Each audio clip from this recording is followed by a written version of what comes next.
Mheshimiwa Mwenyekiti wa mkutano, viongozi wa Simba Sports Club, wajumbe wa mkutano mkuu, wajumbe wa bodi, wadau wa michezo, waandishi wa habari, mabibi na mabwana.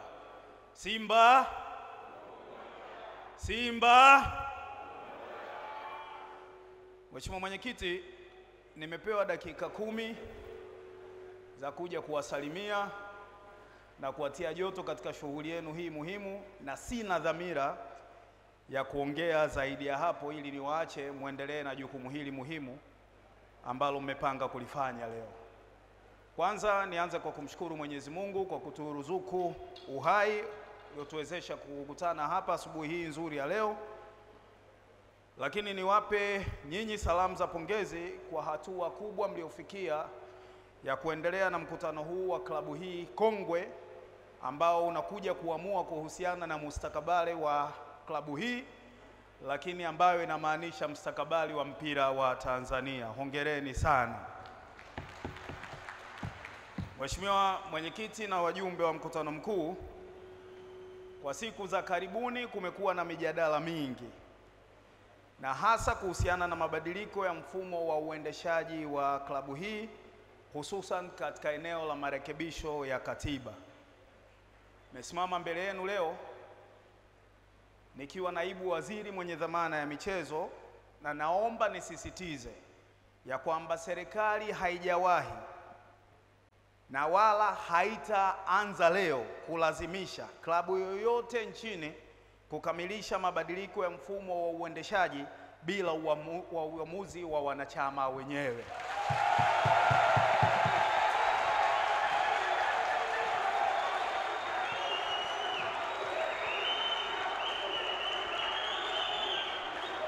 Simba!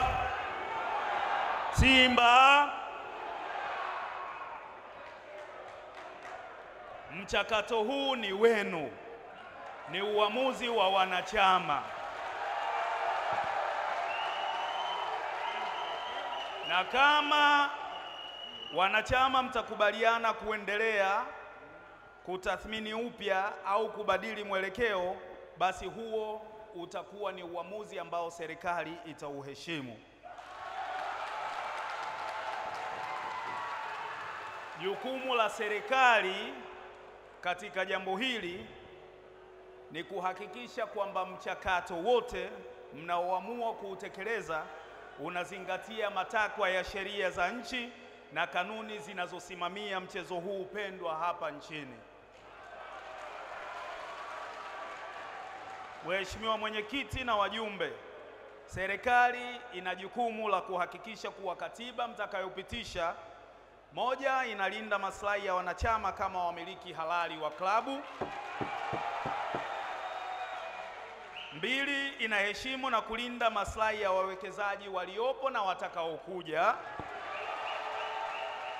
tatu, inakidhi matakwa ya sheria, kanuni na taratibu zote zinazohusika katika mchakato wa uendeshaji wa klabu za michezo, ikiwamo za Baraza la Michezo, za RITA, za Mamlaka ya Ushindani Tanzania FCC, pamoja na mamlaka nyingine za serikali. Simba! Lakini pia jukumu lingine la serikali ni kwamba itaweka utaratibu utakaohakikisha uwazi, uwajibikaji na utawala bora ndani ya vilabu vyenu. Ndugu Mwenyekiti, naomba nitumie fursa hii kusema kwa uwazi, serikali haijatoa na haitatoa maelekezo ya kumdhuru mtu yoyote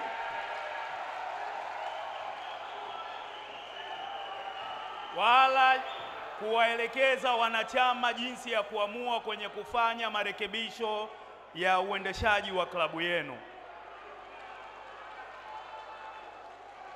Serikali haiwezi kutoa maelekezo yoyote yatakayoingilia maamuzi ya wanachama yaliyo au yatakayofanywa kwa mujibu wa sheria. Lengo la serikali ni kuhakikisha mjadala wa maamuzi ya leo hayapotezi mwelekeo kutokana na hisia, bali yanaongozwa na busara, sheria, maslahi mapana ya klabu na mustakabali wa maendeleo ya michezo nchini. Mheshimiwa Mwenyekiti na wajumbe, Simba Sports Club ni taasisi kubwa yenye historia, yenye mamilioni ya washabiki na yenye mchango mkubwa katika uchumi na tasnia ya michezo nchini. Kwa msingi huo, ninaomba mjadala wa marekebisho ya katiba ufanyike kwa utulivu, kwa kujenga, kwa kuheshimiana na kwa kuweka mbele maslahi ya klabu, wanachama wake na wadau wote, wakiwemo wawekezaji waliowekeza kwa nia ya kuendeleza klabu.